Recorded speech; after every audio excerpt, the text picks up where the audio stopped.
افق نے ایک نظر پریشے کو دیکھا اور دوسری نگاہ احمد پر ڈالی جو چھپ کر ہنس رہا تھا۔ وہ پھر دوبارہ پریشے کو دیکھا۔ میرے کیوٹ دوست کو بہت اچھی انگریزی بھی آتی ہے۔ اب بکھلانے کی باری پری کی تھی۔ میں سمجھی اسے انگریزی نہیں آتی، اور اگر ایسا نہیں ہے تو تم دونوں ترک میں کیوں بات کر رہے تھے؟ اب ترک ہو کر ہم فرینچ میں بات کرنے سے تو رہے۔ ویسے یہ انداز اچھا خاصا ہے میڈم۔ کسی زمانے میں احمد اومد رائٹر بننے کے خواب دیکھا کرتا تھا، اور تم نسائے مہروکی بننے کے۔ احمد سے کھٹ سے جواب آیا، یہ صاحب کیا شاعر ہیں؟ اتنا بڑا ترک کلائمبر، تمہیں علم نہیں؟ خیر جتنا بھی بڑا ہو جائے، افق ارسلان جیسا نہیں ہو سکتا، وہ مصنوعی تفکر سے بولا، مگر پریشے نے سر کو اسبات میں جنش دی۔ صحیح کہتے ہیں، کوئی بندہ افق ارسلان نہیں ہو سکتا۔ اس کے علاوہ احمد انتہائی ذلیل قسم کا کمپیوٹر جینین اور ہیکر بھی ہے۔ اس نے اسے ذلیل کہا، پھر بھی وہ اسی طرح شرما کر مسکرا دیا۔ کمپیوٹر سے یاد آیا، احمد میں تمہیں کمیونیکیشن ٹینٹ استعمال کر لوں؟ مجھے پاپا کو میل کرنی تھی۔ پری کو اچانک یاد آیا، کر لو، اس سے کیا پوچھ رہی ہو؟ جیسے اس کا پیسہ لگا ہو میڈم۔ یہ میرے باپ حسن حسین ارسلان کی خون پسینے کی کمائی ہے، جسے ہم یوں ہمالیہ میں جھونک رہے ہیں۔ جینکنگ اکثر کہتا ہے کہ اگر اور رہن یقین اور حسن حسین کے باؤ اجداد نے اتنی جائیداد نہ چھوڑی ہوتی تو کتنے ملک افق اور جیکنگ کی مہمان نوازی سے محروم رہ جاتے۔ وہ دونوں باہر نکل آئے۔ پورٹرز ادھر ادھر پھرتے اپنے کاموں میں مصروف تھے۔ الاؤ کے چند گز فاصلے البرتو کے کیمپ کی جگہ کل والا کچرا بھی پڑا تھا۔ تم اسے نیلے ٹینٹ میں چلی جا، وہ کمیونیکیشن ٹینٹ ہے۔ میں ذرا یہ صاف کرتا ہوں۔ وہ زمین اور بیٹھ کر بکھرا کچرا چننے لگا۔ خود کیوں ہلکان ہوتے ہو؟ پورٹر سے کہہ دو۔ کوئی مسئلہ نہیں، وہ بیچارے تھکے ہوئے ہوں گے، میں خود کر لوں گا یہ سب۔ وہ خالی کین بوتلیں اور یورپین پروسیڈ فوڈ کے خالی ڈبے سمیٹنے لگا۔ وہ کمیونیکیشن ٹینٹ میں چلی آئی۔ احمد نے اسے زبردست انداز میں ترتیب دے رکھا تھا۔ سیٹلائٹ فون، لیپ ٹاپ، کمپیوٹر، جنریٹر، بجلی کے سولر پینل، دوسرے کچھ آلات۔ وہ ایک ستائشی نگاہ اس سب پر ڈال کر اس کی کرسی کے قریب آئی جس پر ارسا بیٹھی تھی۔ تم کیا کر رہی ہو؟ فین، میل چیک کر رہی ہوں۔ اب تو ایک ہی قسم کی میل سے بور اور زچ ہونے لگی ہوں۔ پتہ نہیں لوگ ہر بات میں اتنی سی عمر میں ناول کیسے لکھا کیوں کہتے ہیں؟ خود کیا اس عمر میں فیڈرز پیتے ہیں؟ روٹی کو چوچی کہتے ہیں۔ میری عمر کے بارے میں ایسے شک کرتے ہیں کہ نظر لگا دیں گے اور شاید لکھنا ہی بند کر دوں۔ وہ سخت بھری بیٹھی تھی اور ہر میل میں مجھے کہتے ہیں کہ آپ مجھ سے دوستی کریں گی۔ خدایا، میں نے کلمی دوستی کا اشتہار تو نہیں دیا جو مجھے ہر بندہ یہی کہتا ہے؟ اور میرے پاکستانی مداحوں کی تو مت پوچھیں، چونکہ میں عمر میں ان سے چھوٹی ہوں، سو تم اور یار کہہ کر خود ہی فری ہونے لگتے ہیں۔ پتہ نہیں لوگوں کو اپنے ارد گرد فرینڈس نہیں ملتے ہو جو۔ اچھا ہٹو، مجھے کمپیوٹر چاہیے۔ اس نے پیار سے ارسا کے سر پر ہلکی سی چت لگائی۔ بیٹھ جائیں، اور کبھی لطیفے پڑھنے کا شوق ہو تو میری فین میل کھول کر پڑھنا، وہ کہہ کر باہر چلی گئی۔ پری نے میل کھولی۔ سیب کی 3 میلز تھی جو اس نے بغیر پڑھے مٹا دی۔ پاپا کی ایک تھی، وہ کچھ دنوں کے لیے کام سے برازیل جا رہے تھے۔ کام کچھ لمبا تھا، شکر تھا کہ وہ مصروف تھے۔ بیٹھ جاؤ میڈم، اگر کچھ پرسنل نہیں ہے تو۔ افق اندر داخل ہوا۔ ہوں، تم سے کیا پرسنل؟ ہوگی جمع داری۔ وہ ای میل لکھ کر بھیج رہی تھی۔ افق نے مسکرانے پر اکتفا کیا۔ وہ بہت خاموشی سے اس کی دائیں جانب کرسی پر بیٹھا سوچتی نگاہوں سے لیپ ٹاپ کی چمکتی سکرین کو دیکھ رہا تھا۔ سنو پری، تمہیں سائیکلنگ لوگوں پر یقین ہے؟ تھوڑا بہت۔ کیوں؟ براؤزر کلوز مت کرو، تمہیں کچھ دکھاتا ہوں۔ ایڈریس بار میں لکھو www.petrolanswer.com۔ پری نے ٹائپ کیا، فوراً ایک صفحہ کھل گیا۔ افق نے لیپ ٹاپ اپنی جانب کھسکایا۔ یہ ایک سائیکلنگ ہے پیٹرن، تمہیں تمہارے ہر سوال، ہر پریشانی کا حل بتائے گا۔ کوئی سوال پوچھنا ہے تو پوچھو۔ ہاں، ٹائپ میں کرتا ہوں کیونکہ میری اس سے تھوڑی جان پہچان ہے۔ افق، مجھے ان چیزوں کا کوئی یقین نہیں ہے۔ خیر تم پوچھو، میرا نام کیا ہے؟ افق کی انگلیاں لیپ ٹاپ کی پیڈ پر متحرک تھی۔ وہ بہت تیز ٹائپ کرتا تھا۔ وہ وہاں 2 خانے تھے۔ پہلے میں اس نے لکھا پیٹرن پلیز آنس، اور دوسرے میں لکھا میرے ساتھ بیٹھی لڑکی کا نام کیا ہے؟ پریشے جہاں زیب۔ اسکرین پر سفید رنگ کے 2 الفاظ ابھرے۔ افق نے فخر سے پری کو دیکھا جو کچھ حیران، کچھ بے یقین سی تھی۔ اچھا پوچھو میری عمر کیا ہے؟ افق نے ٹائپ کیا پیٹرن پلیز آنس پری کی عمر کیا ہے؟ 25 سال، اسکرین پر لکھا آیا۔ اسے اسے کیسے پتا چلا؟ وہ بے یقینی سے اسکرین کو دیکھ رہی تھی۔ یہ سائیکلنگ ہے اور دماغ پڑھ سکتا ہے۔ پھر پریشا نے اسے اپنے متعلق کئی سوالات کے تمام جوابات درست نکلے۔ اسے تھوڑا سا خوف محسوس ہونے لگا۔ پیٹرن واقعی کوئی عامل ہے؟ اچھا پوچھو کہ کیا میں کسی کو پسند کرتی ہوں؟ اس کا جواب مجھ سے پوچھ لو، تم رکا پوشی کو پسند کرتی ہو؟ وہ ہنستے ہوئے لیپ ٹاپ پر لکھنے لگا۔ پیٹرن پلیز آنس، کیا پریشا کسی کو پسند کرتی ہے؟ تم بار بار پیٹرن پلیز آنس کیوں لکھتے ہو؟ وہ بار بار کی تکرار سے جھنجھلائی۔ اس دنیا میں کام نکلوانے کے لیے محنت کرنا شرط ہے۔ پیٹرن کا جواب اسکرین پر جگمگایا۔ ہاں، اس کا نام کے پر ختم ہوتا ہے۔ اس کی ریڑھ کی ہڈی میں سنسنی دوڑی۔ اس نے گھبرا کر افق کو دیکھا۔ کے پر، لیکن رکا پوشی تو کے پر ختم نہیں ہوتا۔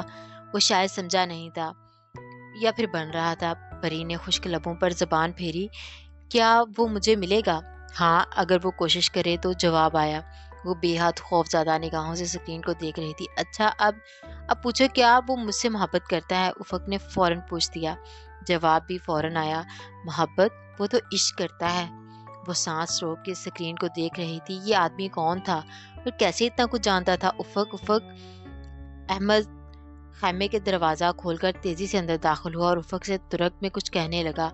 پریشا کو دیکھنے پر فوراً پیچھے ہٹا۔ اس کے چہرے پر معذرت کے تاثرات آئے تھے۔ وہ پیٹرن کے سحر میں بری طرح جکڑی ہوئی تھی کہ یہ مداخلت اسے بری طرح کھلی۔ افق نے بھی قدرے اکتا کر اسے دیکھا۔ پھر دونوں کچھ دیر ترک میں بات کرتے رہے۔ تب وہ اٹھا اور جیکٹ کی آستین اوپر چڑھاتے ہوئے بڑبڑاتے اپنے خیمے سے باہر چلا گیا۔ ذرا ان پورٹرز کا جھگڑا نپٹا لوں، پتہ نہیں کیا مسئلہ ہے ان کو۔ ان کے جانے کے بعد احمد نے پریشا سے معذرت کی۔ معاف کرنا ڈاکٹر، وہ پورٹرز میں جھگڑا ہو گیا تھا۔ افق اسے نپٹانے گیا ہے۔ دراصل دفتن۔ اس کی نگاہ اسکرین پر پڑی۔ وہ قدرے قریب آیا اور جس کرسی پر افق بیٹھا تھا اس کی پشت کو پکڑ کر قدرے جھک کر بغور اسکرین کو دیکھا۔ اچھا، تم پیٹر آنسر کھیل رہی ہو؟ وہ بری طرح چونکی۔ ہاں، it is a great game. Parisha کے ذہن میں الارم سا بجا۔ احمد، ادھر میرے پاس آ کر بیٹھو اور مجھے شروع سے بتاؤ یہ کیسے کھیلتے ہیں۔ یہ تو بہت آسان ہے، وہ کھڑے کھڑے بتانے لگا۔ یہ دیکھو، اسکرین پر 2 خانے بنے ہیں۔ پہلے خانے میں مجھے پتا ہے، اس میں پیٹرن آنس لکھنا ہے۔ نہیں، یہی تو نہیں لکھنا، اس میں تم نے فل سٹاپ دبا کر اصل جواب لکھنا ہے۔ فل سٹاپ دبا کر تم جو بھی لکھو گے اس جگہ اسکرین پر پیٹرن پلیز آنسر ہی لکھا آئے گا، اور پھر دوسرے خانے میں تم سوال لکھو اور انٹر کرو۔ اب جو تم نے اوپر والے باکس میں چھپا کر لکھا تھا وہ پیٹرن کے جواب کے طور پر لکھا جائے گا۔ تو پھر پیٹرن کون ہے؟ وہی جو بیٹھا ٹائپ کر رہا ہے۔ تمہارا مطلب ہے کہ جو ٹائپ کرنے والا وہ خود لکھتا ہے؟ وہ پیٹرن کوئی نہیں ہے، وہ آہستہ سے بولی۔ ابھی سے سمجھ آ رہا تھا۔ ہاں، اس سے بڑے بڑے لوگ بیوقوف بن جاتے ہیں۔ احمد کا انداز معصومیت بھری بیوقوفی سے لبریز تھا۔ ویسے تم کسے بنا رہی تھی؟ میں بن رہی تھی۔ اچھا، اس نے شانے جھٹکے۔ افق اور جیکنگ کا یہ مشغلہ ہے، جب بھی میرے پاس آتے ہیں ڈاکٹرز اور نرسوں کو گھیر کر بیوقوف بناتے رہتے ہیں، انہیں ٹائپ نہیں کرنے دیتے اور کہتے ہیں ہماری پیٹرن سے تھوڑی جان پہچان ہے۔ فکرہ پری نے مکمل کیا۔ ہاں، بڑے عرصے تک ڈاکٹر بیوقوف بنتے رہے، پھر انہیں کیسے پتا چلا؟ میں نے بتایا۔ اب مجھے کیا پتا تھا کہ افق انہیں بیوقوف بنا رہا ہے؟ وہ تو میں نے ڈاکٹر کو یہ ویب سائٹ کھولتے دیکھا تو سمجھا دیا کہ پیٹرسن کو کیسے کھیلتے ہیں۔ میری آنی کہتی تھی کوئی کام کی بات ہو تو سب کو بتا دیا کرتے ہیں۔ میں نے اس ڈاکٹر کو بتایا، اس نے باقی سب کو بتا دیا اور پھر وہ چھپ سا گیا۔ پھر افق اور جیکنگ نے سخت سردی میں مجھے پول میں پھینک دیا اور مارا بھی بہت۔ پریشا ہنس دی۔ چلو آج تمہارا بدلہ لیتے ہیں، تم بس افق کو مت بتانا کہ تم نے مجھے سب بتا دیا ہے۔ No problem. وہ شانے جھٹکتے ہوئے باہر چلا گیا۔ افق تھوڑی دیر بعد آیا۔ اس کی ٹوپی اور جیکٹ برف کے ذرات پڑے تھے۔ وہ جھاڑتے ہوئے کرسی سنبھال کر بیٹھ گیا۔ یہ پورٹرز بھی نا، خیر ہم کہاں تھے؟ اس نے اسکرین کو دیکھا۔ تو وہ تم سے عشق کرتا ہے۔ کون ہے وہ؟ بڑے لاپرواہ انداز میں بولا۔ ابھی پتہ چل جاتا ہے، تم اس سے اس کی ہائٹ اور آنکھوں کا رنگ پوچھو۔ اب وہ افق کے ہاتھوں کی حرکت کو دیکھ رہی تھی۔ 6'1" ہائٹ اور ہنی کلرڈ آئیز، پیٹرن کا جواب آیا۔ بس میں سمجھ گئی یہ کس کی بات کر رہا ہے۔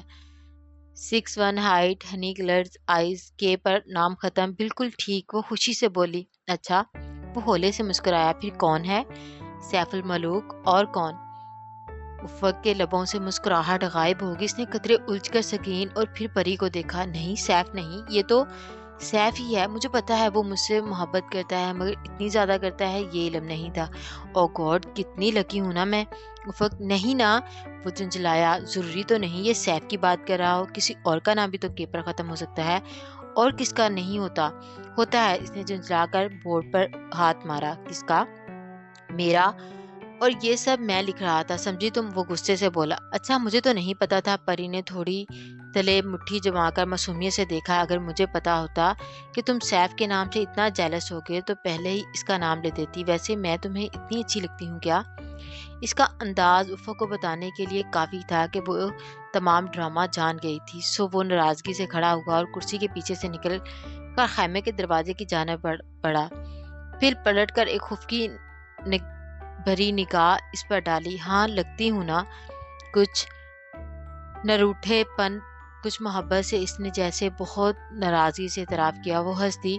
تم اس وقت اتنے کیوٹ لگ رہے ہو, مگر میں تعریف کر کے تمہارا دماغ نہیں خراب کرنا چاہتی. وہ اسی طرح برا سا منہ بنا کر جھٹکتے ہوئے جانے لگا. پھر رک کر پوچھا, تمہیں پیٹرن کے سیکرٹ کا پہلے سے پتا تھا؟ نہیں, یہ تو ابھی احمد نے. وہ بے اختیار اس نے زبان دانتوں تلے دبائی. وٹ, احمد نے بتایا؟ میں آج اسے زندہ نہیں چھوڑوں. اس گدھے نے پہلے بھی مجھے ڈاکٹر اور نرسوں سے پٹوایا تھا. کدھر گیا یہ؟ وہ غصے سے بولتا خیمے سے باہر نکل گیا. وہ جسے احمد پر بے انتہا ترس بھی آ رہا تھا ہنسنے ہی جا رہی تھی. 8ویں چوٹی, جمعرات 11 اگست 2005. اس نے میچ ٹینٹ کی میز پر رکھے کئی پاور بازار اور انرجی بازار اٹھا کر اپنے ریک سیک میں بھر لیے اور جوتوں کے نیچے کرام پاؤنڈز چڑھا کر باہر نکل آئی. وہاں ارسا, فرید اور افق اپنے بیگ ٹیکس کمر پر چڑھائے بورڈز, کریم, ٹوپیاں اور گلاسز پہنے تیار کھڑے تھے. شیڈول کے مطابق کیمپ 4 تک پورٹر ساتھ لے کر جانا تھا, مگر شیر خان نے صبح سویرے سورج نکلنے کے وقت بغیر گلاسز لگائے رکھا پوشی کا نظارہ کیا تھا اور اب وہ سنو بلائنڈ ہو کر اپنے گھر پڑا تھا. ان کے پاس اتنا گیزر اور فیول نہیں تھا کہ وہ ایک دن بھی تاخیر کرتے. فرید خان جانے کے لیے تیار تھا. وہ بنیادی طور پر ہنزا کا باشندہ تھا اور ہنزا پورٹر بلتی پورٹر سے جسمانی اور دماغی دونوں لحاظ سے مختلف ہوتے ہیں. بلطور کے بلتی پورٹرز کو غیر ملکیوں کی خصوصی یورپین پر وہ زیادہ تجربہ ہوتا ہے. افق انہیں شرپاس کا کراکرم ویژن کہتا تھا. پورٹرز کو گلہریوں کی چڑھائی کے لیے بہت کچھ محفوظ کرنا پڑتا ہے, جس کے باعث یہ نہ چاہتے ہوئے بھی کوہ پیماؤں کا ساتھ ان بلندیوں پر جاتے ہیں. کوہ پیمائی بعض لوگ پیسہ کمانے کے لیے کرتے ہیں اور بعض سیر کرنے کے لیے. جب ان چاروں نے بیس کیمپ کو الوداع کہا تو افق احمد سے گلے ملا, پھر اس کے کندھے پر ہاتھ رکھے اور اسے سنجیدگی سے اپنی زبان میں کچھ سمجھا رہا تھا. احمد پہاڑ پر تقریباً 3 دفعہ ان کے ہمراہ آیا تھا. اس دوران افق مسلسل اسے کسی لیڈر کی طرح ہدایت دیتا رہا. وہ ذالی معصوم انداز میں تابعداری سے سر ہلاتا رہا. پھر احمد چلا گیا تو افق اسے نیچے اترتا دیکھتا رہا, یہاں تک کہ وہ نگاہوں سے اوجھل ہو گیا. پری اس کے ساتھ ہی کھڑی تھی. احمد غائب ہو گیا تو افق نے ایک آخری نظر دور چھوٹے سے دکھائی دینے والے بیس کیمپ پر ڈالی. میری خواہش ہے کہ ہم سب ان خیموں کو دیکھنے کے لیے زندہ رہیں. وہ بڑبڑائی ہوئی. اس نے بے حد خوف سے اوپر بروکا کے گلیشیر کو دیکھا اور دل میں دعا کی, خدا کرے بروک کو علم نہ ہو کہ کوئی دبے پاؤں اس کی راجدھانی میں داخل ہو رہا ہے. میری خواہش ہے کہ ہم سب ان خیموں کو دیکھنے کے لیے زندہ رہیں. وہ بڑبڑائی. اس نے بے حد خوف سے اوپر بروک کے گلیشیر کو دیکھا اور دل میں دعا کی کہ خدا کرے بروک کو علم نہ ہو کہ کوئی دبے قدموں اس کی راجدھانی میں داخل ہو رہا ہے. کاش برو سوتا رہے, وہ کبھی نہ جاگے اور اس کے تخت پر قدم رکھ کر زندہ سلامت واپس آ جائیں. اس کی ہراساں صورت دیکھ کر وہ مسکرایا. فکر نہیں کرو, ہم رکا پوشی کو سر کر لیں گے تو گاؤں کے لوگ ہمیں گرینڈ دعوت دیں گے. پریشے نے ایک نظر برف میں پست نوکدار بیضوئی سی کیمپرز کو دیکھا جن کے نیچے لگے تھے, جن سے وہ برف پر پھسل نہیں سکتی تھی, اور سر جھٹک کر مسکرائی. اس کا خوف قدرے کم ہوا. ہاں میں نے دیکھا تھا. دعوت کا سن کر تم نے بڑے حریصانہ انداز میں پوری آنکھیں کھول کر انہیں دیکھا تھا.